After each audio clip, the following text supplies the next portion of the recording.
पांचवा प्रश्न देखिए, इसका भी वही विधि है, कारा गुणनखंड प्रमेय की सहायता से गुणनखंड ज्ञात करें। पांच का पहला प्रश्न देखिए, दिया गया है Z Q plus 8z² plus 17z plus 10। तो जिस तरह से 4 का बनाए थे उसी तरह से 5 का, 6 का, 7 का सभी का इसी प्रकार बनेगा। तो चलिए हल करते हैं। तो लिखेंगे ये आपका 10 है जो अचर पद है, ठीक है ना, क्योंकि जिसमें ABCD का मान रहता है, यानी ABCD जिसमें दिया हुआ रहेगा वो आपका अचर होगा, जिसमें नहीं दिया रहेगा आपका अचर होगा, यानी जितना जो संख्या है वो आपका अचर पद हो जाएगा। तो यहाँ लिखेंगे, यहाँ अचर पद 10 है, ठीक है। ये आपका 10 अचर पद हो गया, जिसका संभव गुणनखंड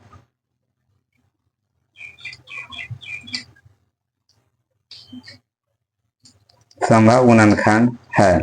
तो 10 देखिए आपका 1 से काट जाएगा, प्लस माइनस 1 से कटेगा, प्लस माइनस 2 से कटेगा, प्लस माइनस 5 से कटेगा और प्लस माइनस 10 से कटेगा। अब क्या करेंगे, बारी बारी से इसको रखेंगे, कब तक रखेंगे, जब तक ये शून्य आ जाए।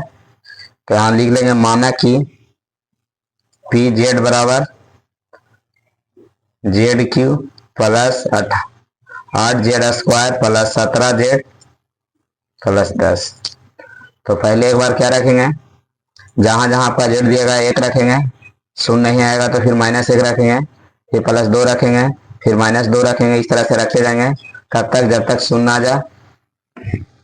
तो पहले 1 रख रहे हैं, जहां जहां Z दिया गया वहां, यहाँ आपका Z दिया गया 1 रखेंगे, इसका घात 3 है, 3 हो जाएगा 8, Z पर 1 चला जाएगा, इसका घात 2 है, 2 हो जाएगा 17 गुने 1 प्लस 10। 1 में गुना करेंगे 1 आएगा, 1 1 गुना करेंगे 1 आएगा, और 1 को 8 से गुना करेंगे 8 आएगा। 17 में 1 से गुना करेंगे 17 आएगा, प्लस 10 के 10, सही को जोड़ लेंगे। तो ये आपका आ जाएगा 1 8 9 9 और 17 आपका हो जाएगा 26, 26 और 10 36 आएगा, 36 आ गया, शून्य नहीं आया। अब उसके बाद क्या रखेंगे, -1 रखेंगे, क्योंकि आपको बताया है तब तक रखना जब तक शून्य आ जाए। तो जहां जहां आपका दिया गया है Z वहां क्या रखे हैं, -1 रखे हैं। तो Z यहाँ दिया गया है, -1 रखेंगे, इसका घात 3 आ जाएगा, प्लस 8, यहाँ Z दिया गया है तो -1 के घात 2 करेंगे, प्लस 17 गुने -1 प्लस 10। -1 को -1 3 बार जब गुना होगा तो -1 आएगा, और इसमें -1 2 है तो माइनस में +1 आएगा, 1 को जब 8 से गुना करेंगे 8 आएगा, 17 को -1 से गुना करेंगे -17 आएगा, और प्लस 10 के 10, प्लस प्लस 16 का जोड़ देंगे 8 10 18 हो जाएगा, -1 और -17 को जब जोड़ देंगे तो दोनों मिलकर के -18 हो जाएगा। अब 18 में से 18 को घटाएंगे 0 हो गया। अब इसमें आपका ये गुणनखंड निकल गया, माइनस आया तो इसको प्लस में मानेंगे, यहाँ लिखेंगे अतः P Z के रूप में दिया हुआ था, लिखेंगे Z, ये आपका माइनस में आया था रखेंगे प्लस, अतः Z प्लस 1 PZ के एक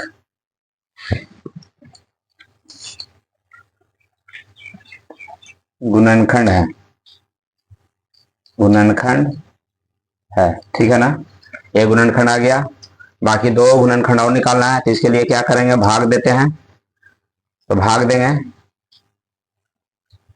यहां लिख लेते हैं Z प्लस 1 से भाग देना है, ZQ, देखिए यहाँ दिया गया है, इसी में भाग देंगे। तो लिखेंगे ZQ plus 8z² plus 17z plus 10, भाग दे रहा है। तो आपको ZQ लाना है, Z को किसे गुना करेंगे कि ZQ आएगा Z² से, तो ZQ आ गया, प्लस है, और प्लस 1 को जब गुना करेंगे Z² के साथ है तो Z² आएगा प्लस में, ठीक। ये आपका प्लस है, चिन्ह को चेंज करना पड़ता है, तो माइनस करेंगे, प्लस है माइनस हो जाएगा, इसमें से एक घट जाएगा, 8z² में से एगो Z² को घटा देंगे, यानी Z² जब घट जाएगा तो आपका आएगा कितना 7z², 7z², ठीक है। ऊपर से अब 17z को उतारेंगे। 7z² लाना है, यानी z को किससे गुना करेंगे 7z आएगा, 7z² आएगा तो यहाँ रखेंगे 7z, ठीक है ना। z को गुना कर देंगे 7z के साथ, तो आ जाएगा आपका 7z²। ये आपका प्लस, ये भी प्लस से प्लस प्लस प्लस हो जाएगा। एक से गुना करेंगे 7z में 7z आएगा।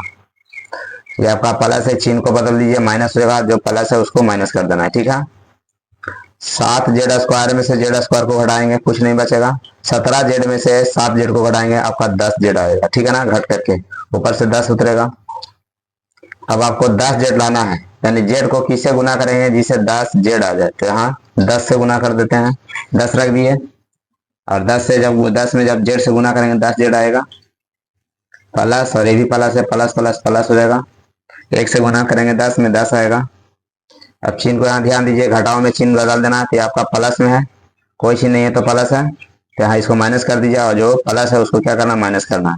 यानी चिन्ह बदलता है घटाओ में, प्लस वाला माइनस होगा, माइनस वाला प्लस।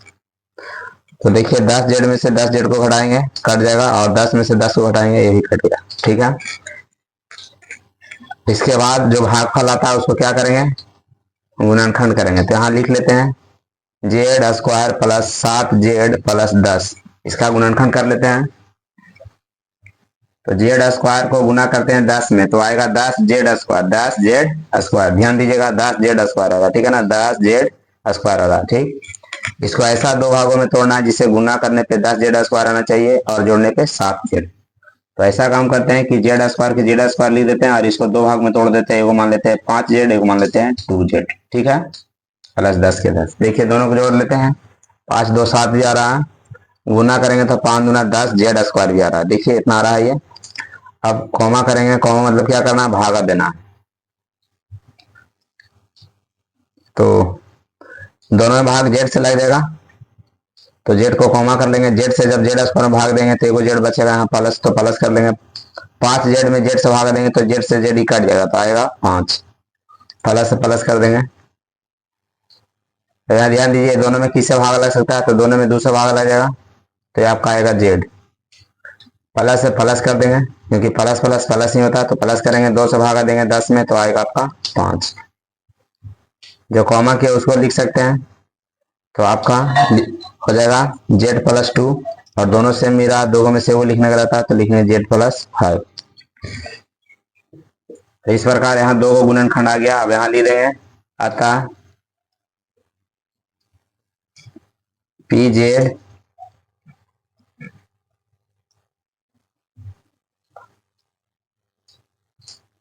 अतः कुल संभव गुणनखंड बराबर कुल संभव गुणनखंड आपका हो जाएगा। पहले तो आपका आया था z+1, तो यहाँ z+1 लिख देंगे। उसके बाद दो यहाँ आया हुआ है, एक आया हुआ है z+2 और दूसरा आया है z+5। तो इस प्रकार इसका भी आंसर आ गया। वीडियो अगर अच्छा लगता है तो चैनल को सब्सक्राइब जरूर करें और वीडियो को शेयर करें।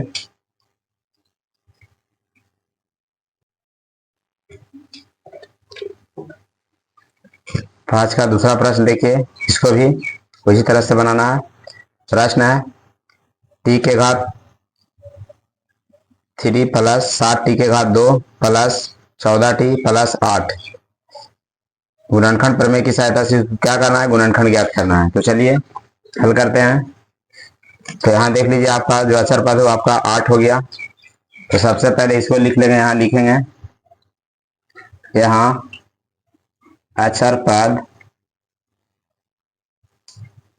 8 है, ठीक है, जिसका संभव गुणनखंड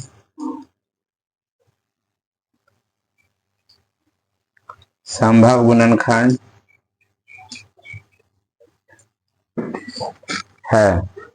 तो देख लीजिए संभव गुणनखंड कौन कौन है। 8 आपका प्लस 1 से भी कट सकता है, माइनस 1 से कटेगा, प्लस 2 से कटेगा, माइनस 2 से कटेगा, प्लस 4 से कटेगा, माइनस 4 से कटेगा, प्लस 8 से भी कटेगा, माइनस 8 से कटेगा, ठीक है ना। ये इसका संभव गुणनखंड हो गया। अब इसको बारी बारी से क्या करेंगे, रखेंगे। तो यहाँ मानेंगे, माना कि माना कि पी टी बराबर टी के घात 3 plus 7t² plus 14t plus 8। अब जहां जहां आपका टी दिया गया वहां क्या रखेंगे, पहले 1 रखेंगे, तो टी के स्थान पर 1 चला गया, प्लस 7t यहाँ दिया गया है, 1 चला जाएगा, 14 गुने 1 प्लस 8, 1 को गुना करेंगे 1 आएगा, और 1 में 2 बार जब गुना करेंगे 1 के साथ है तो 1 ही आएगा, 1 को जब 7 से गुना करेंगे 7 आएगा, प्लस के प्लस, 14 को 1 से गुना करेंगे 14 आएगा, प्लस 8 के 8, जोड़ देंगे 7 1 8, 8 8 16, 16 14 हो जाएगा 30, यानी 0 नहीं आया। तब तक इसको रखना है जब तक 0 ना आ जाए, 0 अगर आ जाएगा तो उसके बाद भाग का क्या होता है, तो पहले 1 रखें, अब उसके बाद क्या रखें, -1 रखेंगे, तो जहां जहां टी दिया गया वहां -1 रख रहे हैं, 7 यहाँ हो जाएगा -1 के घात 2 प्लस 14 -1 प्लस 8, तो माइनस माइनस 3 वो इसमें है 1, तो माइनस में ही 1 आएगा, अरे आपका माइनस माइनस प्लस हो जाएगा, ठीक है ना, प्लस 1 को जब 7 से गुना करेंगे 7 आएगा, ये आपका -14 होगा, ये प्लस 8 हो गया, प्लस प्लस वाला को जोड़ लेते हैं, तो 7 1 7 और 8 15 हो जाएगा, -1 और -14 15 हो जाएगा, 15 में से 15 को घटाएंगे 0 आ गया, तो यहाँ लिख सकते हैं, अतः आपका माइनस माना तो यहाँ प्लस मानेंगे तो लिखेंगे t+1 p t का एक गुणनखंड है, यह आपका गुणनखंड हो गया, ठीक है ना।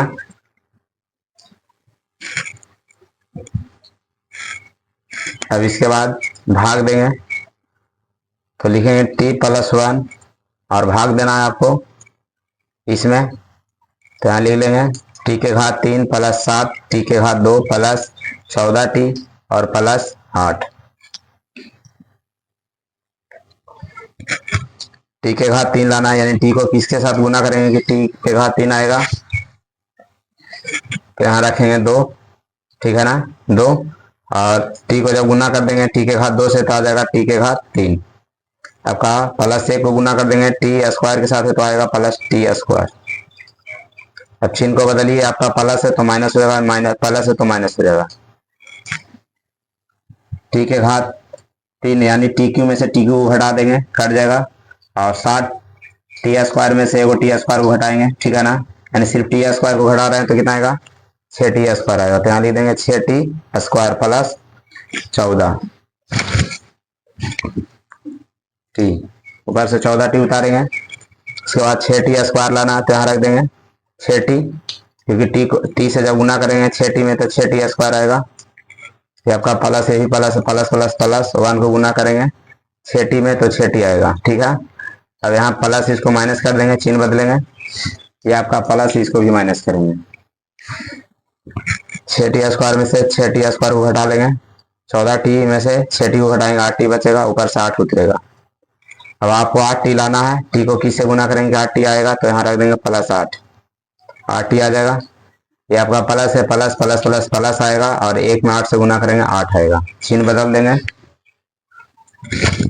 यहाँ लिखेंगे ये आपका प्लस है तो यहाँ माइनस होगा, ये आपका प्लस है माइनस होगा, 8t में से 8t को घटाएंगे और 8 में से 8 को घटाएंगे, दोनों कट जाएगा, कुछ नहीं बचेगा। अब जो भागफल आता है उसको क्या कहते हैं, गुणनखंड करना होता है, तो यहाँ लिख देंगे टी के घात 2 प्लस यानी t² प्लस 6t प्लस 8, इसको यानी t² को 8 में गुना करेंगे तो आ जाएगा 8t², देख लीजिए 8t² आ रहा है, ठीक है ना, 8t² आ रहा है, इसको ऐसा 2 भागों में तोड़ना है कि गुना करने में आपका 8t² आना चाहिए, जोड़ने पे 6t, तो चलिए 2 भाग में इसको कर देते हैं, एक मान लेते हैं 4t और दूसरा मान लेते हैं 2t, ठीक है ना, दोनों को जोड़ेंगे 4 2 6 आ रहा है, गुना करेंगे 4 दूना 8t² आ रहा है, ठीक है ना, 8t² आपको लाना था, आ रहा है, दोनों में किससे भागा लगेगा, तो दोनों में भाग जो है आपका टी से लगेगा, टी से भागा देंगे t² में तो टी बचेगा, प्लस से प्लस आ जाएगा, 4t में टी से भागा देंगे, टी से टी कट जाएगा, ये आपका 4 आएगा, प्लस से प्लस कर देंगे, 2 से दोनों में भाग लग जाएगा तो यहाँ 2 को कॉमा कर लेंगे, 2 से भागा देंगे तो यहाँ सिर्फ टी बचेगा, ये प्लस प्लस प्लस हो जाएगा, और 2 से भागा देंगे 8 में 4 आएगा, जो कॉमा किया उसको पहले लिख लीजिए, तो यहाँ लिख देंगे t+2 और दोनों सेम मिल रहा है तो ये वो लिखने का रहता है, तो यहाँ लिखेंगे t+4। अतः कुल संभव गुणनखंड बराबर, कुल संभव गुणनखंड जो आपका आ गया, तो पहले आपको देखिए यहाँ एक आया हुआ था t+1 और दो यहाँ आ गया t+2 इंटू t+4। इस तरह से इसका आंसर आ गया। वीडियो अगर अच्छा लगा तो चैनल को सब्सक्राइब जरूर करें। तो आज का तीसरा प्रश्न देखिए दिया गया है z³ -3z² + 4। इसका भी गुणनखंड प्रमेय की सहायता से ही गुणनखंड ज्ञात करना है। तो चलिए इस प्रश्न को हल करेंगे। इसमें आपका जो अचर पद दिया गया, उच्चार दिया गया, तो यहाँ सबसे पहले इसी को लिखना होता है। तो लिखेंगे यहाँ अचर पद 4 है, ठीक है ना। अचर पद 4 है जिसका संभव गुणनखंड है। तो 4 आपका +-1 से कटेगा, +-2 से कटेगा और +-4 से कटेगा, ठीक है ना। ये इसका संभव गुणनखंड हो गया। अब यहाँ मान लेंगे, सबको एक ही आधार पे बनाना है, ठीक है, कुछ ज्यादा चेंज नहीं है। तो मान लेंगे माना कि पी जेड बराबर z³ -3z² + 4।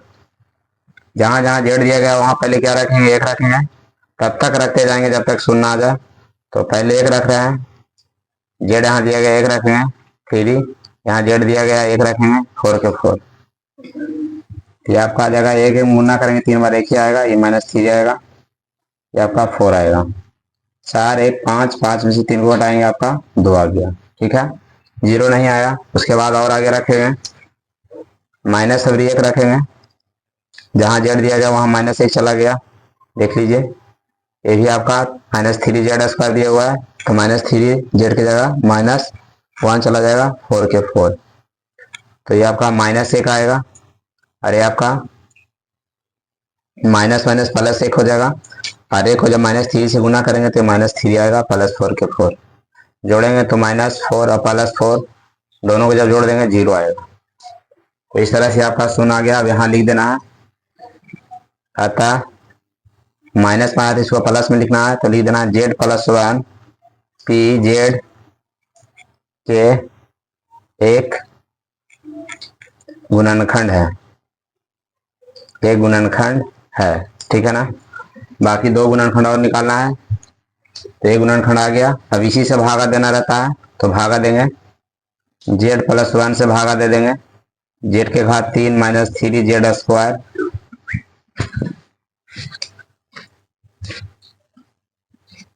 +4, यानी z को किससे गुना करेंगे कि z के घात 3 आएगा, तो z² से यहाँ रख देंगे, z² z³ आ गया। उसके बाद प्लस जो आपका 1 है उससे गुना कर देंगे z² में, तो आपका आ जाएगा z²। चिन्ह को यहाँ से बदल देते हैं, ये आपका प्लस है तो माइनस कर देंगे, ये प्लस है माइनस करेंगे। अब z³ में से z³ घट जाएगा, ये आपका -z² हो गया है, ठीक है ना, -z² और ये -3z² दोनों मिलकर हो जाएगा -4z², ठीक। ऊपर से उतरेगा 4, आपको -4z² लाना है, तो यहाँ रख देंगे 4z। अब देख लीजिए -4z जब रखेंगे तो ये z को जब गुना करेंगे -4z के साथ है, तो आपका -4z² आएगा, ठीक। ये आपका प्लस है, माइनस प्लस माइनस माइनस हो जाएगा, 1 से जब गुना करेंगे 4z में 4z ही आएगा। अब आपका माइनस है, इसको प्लस कर देंगे, माइनस तो प्लस करेंगे, देखिए -4z² में +4z को जब जोड़ेंगे कट जाएगा। और ये देखिए दोनों आपस में नहीं जुड़ सकता है, क्योंकि ये आपका एक चर है एक अचर है, ठीक है ना। तो देख लीजिए दोनों का जाति अलग हो गया, तो यहाँ लिख देंगे 4z + 4। अब आपको 4z लाना है, तो z को किससे गुना करेंगे, 4z आ जाएगा 4 से, +4 रखेंगे क्योंकि प्लस में ही लाना है, तो +4 रख दिए, तो आपको आ गया 4z। प्लस प्लस प्लस हो जाएगा, और 1 से गुना करेंगे 4 में 4 आएगा, ठीक है ना। प्लस इसको माइनस कर देंगे, प्लस है माइनस, 4z में से 4z घट जाएगा, कट गया, और 4 में से 4 को घटा देंगे, ये भी आपका कट जाएगा, कुछ नहीं बचेगा, ठीक है। तो इस तरह से इसमें भागा लग गया। अब जो भागफल आता है उसको गुणनखंड करेंगे, तो लिख देते हैं भागफल को, यानी Z square minus 4z plus 4, इसका गुणनखंड कर देंगे। तो देख लीजिए जेड स्क्वायर को जब 4 में गुना करेंगे तो आता है 4z स्क्वायर, 4z स्क्वायर, ठीक है ना, 4z स्क्वायर आया। इसको ऐसा दो भागों में तोड़ना है कि गुना करने पर 4z स्क्वायर आना चाहिए, इसको इतना, ठीक है। तो लिख लेंगे 2z माइनस 2z प्लस 4, देखिए गुना करेंगे तो माइनस माइनस प्लस, 2 दूना 4, जेड जेड में गुना करेंगे जेड स्क्वायर आएगा, और जब दोनों को जब जोड़ेंगे तो माइनस 4z आ रहा है, ठीक। अब कॉमा कर देंगे तो दोनों में किससे भागा लगेगा, वही कॉमा होगा तो दोनों में भाग लग जाएगा जेड से, यहाँ जेड आएगा एगो, क्योंकि 2 जेड है, एक जेड से एक जेड कट जाएगा, एक जेड बचेगा, माइनस तो माइनस कर लीजिए, 2z में जेड से भाग देंगे, जेड से जेड ही आपका कट जाएगा, तो यहाँ बचेगा 2। यहाँ ध्यान देना है दोनों में किससे भागा लगेगा, तो पहले जो माइनस है जो भी चीज रहेगा उसको पहले उतार लेना है, 2 से भागा लग जाएगा दोनों में, 2 को कॉमा कर लेंगे, 2 से भागा देंगे तो यहाँ सिर्फ जेड बचेगा, कि आपका माइनस है, प्लस प्लस माइनस माइनस होता है, 2 से भागा देंगे 4 में 2 आएगा। अब दोनों सेम मिल रहा, दोनों में से वो आप लिख सकते हैं, कॉमा कर रहे हैं उसको भी बाद में लिख सकते हैं, यानी जेड माइनस 2 लिखेंगे। तो इस तरह से यहाँ दो आपका गुणनखंड निकल गया, एक पहले निकला हुआ है, तो यहाँ लिख देंगे अतः अतः कुल संभव गुणनखंड बराबर, एक आ गया आपका जेड प्लस 1 और दूसरा आ गया जेड माइनस 2 जेड माइनस 2। इस प्रकार इसका आंसर आ गया। वीडियो अगर अच्छा लगा होगा तो चैनल को सब्सक्राइब जरूर करें।